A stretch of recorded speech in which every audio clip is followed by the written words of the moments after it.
Saudara-saudari yang terkasih dalam Kristus, hari ini kami akan membahas bagaimana bentuk pelayanan dalam gereja dapat diterapkan dalam kehidupan sehari-hari umat Katolik.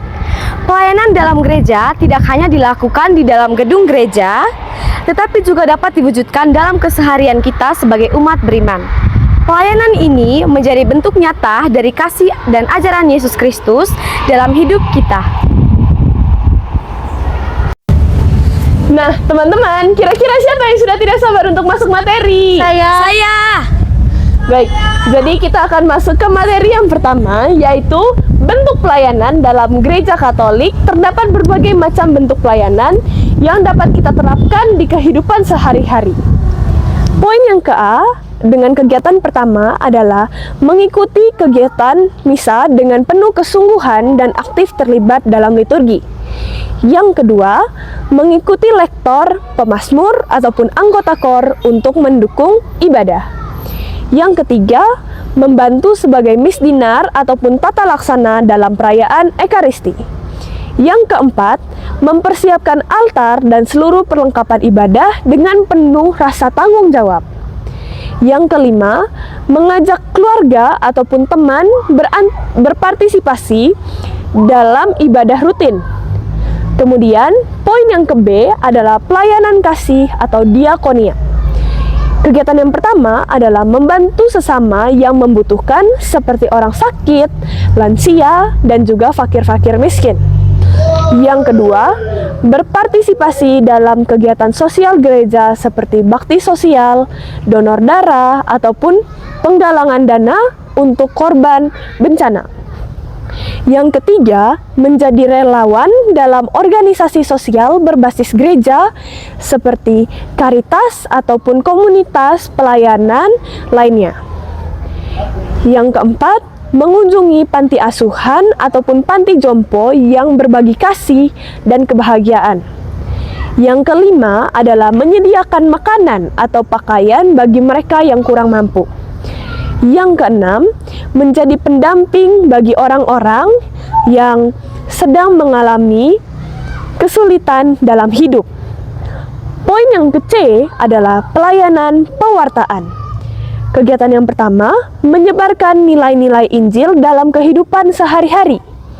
Yang kedua, memberikan pendidikan agama bagi anak-anak dan juga remaja dalam lingkungan sekolah maupun komunitas. Poin yang ketiga adalah menjadi contoh dalam kehidupan dengan sikap yang mencerminkan ajaran Kristus kepada kita. Yang keempat, menulis dan juga membagikan refleksi rohani kita di media sosial ataupun untuk menginspirasi sesama. Karena yang kita tahu teman-teman, sekarang nih kita lebih banyak menggunakan media sosial. Poin berikutnya, mengadakan diskusi kelompok, doa kecil untuk memperdalam pemahaman iman dan relasi kita bersama. Yang berikutnya, mendukung dan membimbing orang yang baru ingin mengenal atau masuk ke dalam iman Katolik. Dan poin yang ke-D atau poin yang terakhir adalah pelayanan persekutuan atau koinonia. Yang pertama, aktif dalam komunitas atau kelompok kategorial gereja seperti Legio Maria, OMK atau Orang Muda Katolik, dan Bina Iman. Yang kedua, membangun hubungan baik dengan sesama umat masyarakat di sekitar berdasarkan kasih dan persaudaraan sejati. Yang ketiga, menciptakan suasana damai dan harmonis dalam keluarga serta lingkungan sekitar kita. Yang berikutnya, mengunjungi dan mendoakan saudara yang seiman yang sedang mengalami kesulitan. Yang berikutnya, membantu kegiatan gotong royong dan kerja bakti di lingkungan gereja maupun masyarakat. Setelah itu, mengembangkan dialog dan kerjasama antar agama demi memperkuat persaudaraan sejati. Kurang lebih, itu adalah materi bagian B. Bagian selanjutnya, implementasi dalam kehidupan sehari-hari untuk menerapkan bentuk pelayanan di dalam kehidupan sehari-hari. Kita dapat melakukan hal-hal berikut. Yang pertama, bersikap ramah, rendah hati, dan siap membantu sesama tanpa pamrih. Yang kedua, Mulai hari dengan berdoa dan refleksi agar segala perbuatan kita sesuai dengan kehendak Tuhan. Yang ketiga, menjalankan pekerjaan atau tugas sehari-hari dengan penuh tanggung jawab dan integritas. Yang keempat, menjadi terang dan garam dunia dengan memberikan contoh yang baik di tempat kerja, sekolah, dan lingkungan masyarakat. Yang kelima, terlibat aktif dengan kegiatan gereja dan membawa nilai-nilai Kristiani dalam kehidupan sosial. Yang keenam, berkomunikasi dengan kasih dalam keluarga dan lingkungan sekitar. Yang ketujuh, menjaga lingkungan dengan melakukan tindakan kecil seperti mengurangi sampah dan menggunakan sumber daya alam secara bijak. Oke.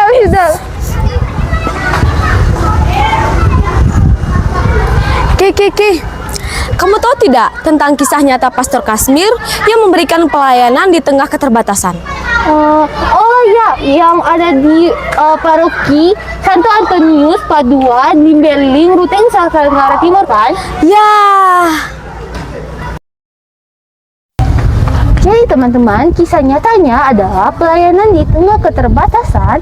Salah satu kisah nyata yang menggambarkan pelayanan gereja dalam kehidupan sehari-hari adalah pengalaman Pastor Kasmir, Jemaat SMM di Paroki Santo Antonius Padua, Beling, Ruteng, Nusa Tenggara Timur. Di daerah tersebut, akses internet sangat terbatas, sehingga sulit bagi umat untuk mengikuti misa secara daring selama masa pandemi COVID-19. Untuk mengatasi hal ini, Pastor Kasmir berinisiatif memasang pengeras suara di atas gedung gereja yang menghadap ke kampung. Melalui pengeras suara ini, ia menyiapkan misa dan berbagai pengumuman kepada umat. Selain itu, Pastor Kasmir juga mengantar hosti kudus kepada umat yang berdiri di pinggir jalan sehingga mereka tetap dapat menerima sakramen meskipun tidak dapat hadir langsung di gereja. Tindakan ini menunjukkan dedikasi dan kreativitas dalam melayani umat di tengah keterbatasan. Pastor Kasmir juga mendapatkan biaya untuk inisiatif ini dari dana gereja serta sumbangan dari umat dan donatur yang peduli terhadap kebutuhan rohani masyarakat setempat. Bantuan ini memungkinkan pengadaan pelayanan dan mendukung operasional kegiatan pastoral. Kisah ini menginspirasikan kita untuk selalu mencari cara dalam melayani sesama meskipun hendaknya pada berbagai tantangan dan keterbatasan.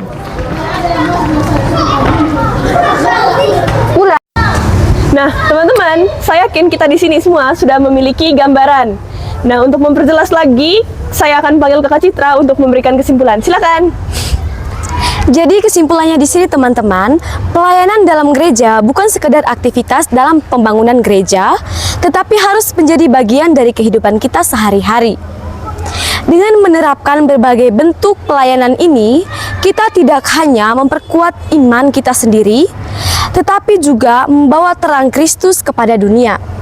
Semoga kita semua semakin bertumbuh dalam kasih dan pelayanan kepada Tuhan serta sesama. Terima kasih. Tuhan memberkati.